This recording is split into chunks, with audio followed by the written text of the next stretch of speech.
Ever looked at a Cisco ACI fabric and just wondered, what in the world happens when a regular old VLAN packet hits that thing? Well, you're in the right place.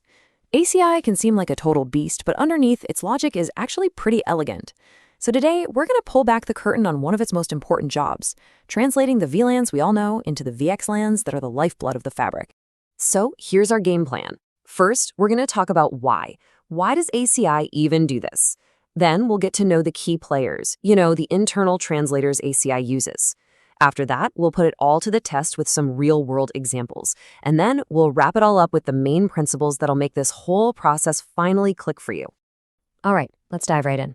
And we're going to start on some familiar ground. Because before we can really get ACI's magic, we got to talk about that fundamental building block of networking, the good old VLAN. From the outside looking in, it doesn't seem like anything's changed. Your servers, your endpoints, they're all just sending traffic tagged with a normal VLAN. But the second that packet hits an ACI leaf switch, it's like it's entering a whole new dimension. The fabric takes it, repackages it into VXLAN, and sends it on its way. So what's the secret sauce here? What's happening in that translation? So how does ACI pull this off? How does it act like this universal translator? Well, it uses a really clever set of what you could call internal passports or identifiers to manage all this traffic. Let's meet these crucial translators. It all kicks off with the Access Encapsulation VLAN. Now, think of this as the ticket a packet shows when it arrives at the club. The ACI leaf switch just looks at this VLAN tag and uses it for one main reason: to sort that traffic into the right security bucket, which we call an endpoint group, or EPG. Okay, once it's sorted into an EPG, that access VLAN gets its first internal mapping to something called a flood domain VLAN, or FD_VLAN. And here's the first really critical concept you have to grasp. This FD_VLAN ID, it's like a temporary parking spot number. It is only meaningful on this one specific leaf switch and absolutely nowhere else. It's just the local spot where the switch learns the endpoint's MAC address. Next up in the chain is the Bridge Domain VLAN, or BD_VLAN.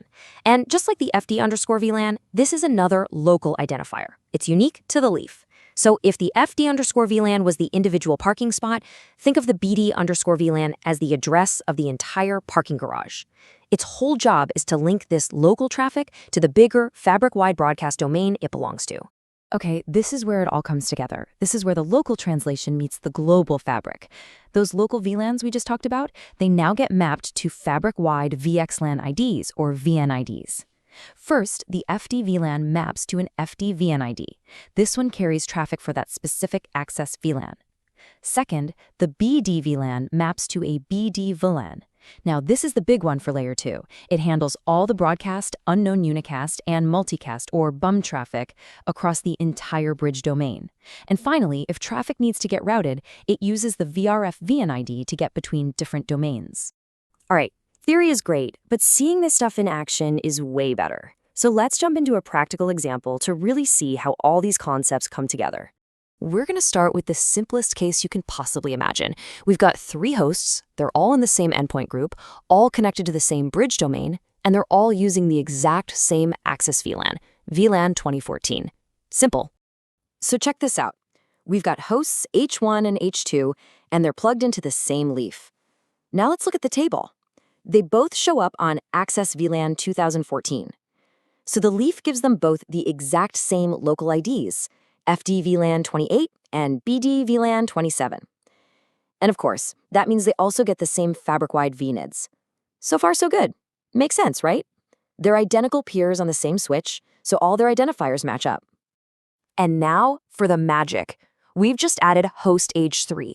It's in the same EPG, uses the same access VLAN, but it's on a different leaf switch. And this is where the whole concept just clicks. Look at the table for H3. Its local IDs are totally different, FD VLAN 30 and BD VLAN 29. But, and this is the absolute key, the fabric-wide identifiers, the VNIDs, are exactly the same as they are for H1 and H2. This is how the fabric creates one single, seamless network out of a bunch of separate physical switches. So the whole point is right here on this slide. The FD VLANs and BD VLANs are locally significant. They're just internal tools that each leaf switch uses for itself. The VN IDs, on the other hand, are globally significant across the entire ACI fabric. And that is what lets endpoints in the same logical group talk to each other no matter what physical switch they happen to be plugged into. Okay, that was the easy one. Now let's see how this whole mapping logic handles it when we start to change things up a bit. Like what happens if an endpoint uses a different access VLAN? All right, let's just change one little thing. Everybody is still in the same EPG and the same bridge domain. But now H2 and H4 are coming in on a different access VLAN, 2025. So what happens? Well, because their ticket to get in is different, they get a new FDVN ID, 13292, which is different from H1's. But because they all still live in the same Layer 2 broadcast domain, they all share the exact same BDVN ID. That's the glue that keeps them all talking at Layer 2. And now for the final test. We've completely separated everything.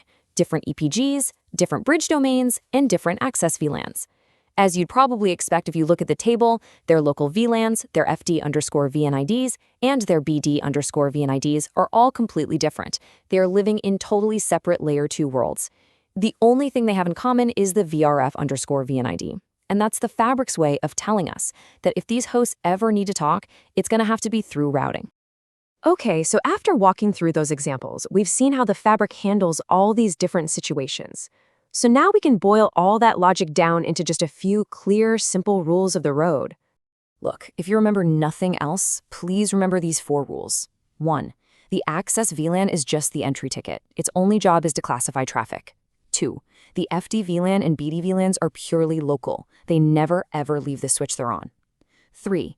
The FD_VN ID is the fabric's tag for a specific way of accessing an EPG. And 4. The BD_VN ID is the single global ID for the entire Layer 2 broadcast domain. If you can get these 4 points down, you'll have a really solid grip on Layer 2 and ACI. And believe me, this is not just stuff for a certification exam. When you're troubleshooting at 2 a.m. and a couple of servers just can't talk to each other, knowing this logic is your absolute lifeline. You can ask, is the problem local to the leaf? Well, then check the FDVLAN. Is it a fabric-wide broadcast storm? Then you got to look at the BDVN ID. This knowledge really does translate directly to solving problems faster.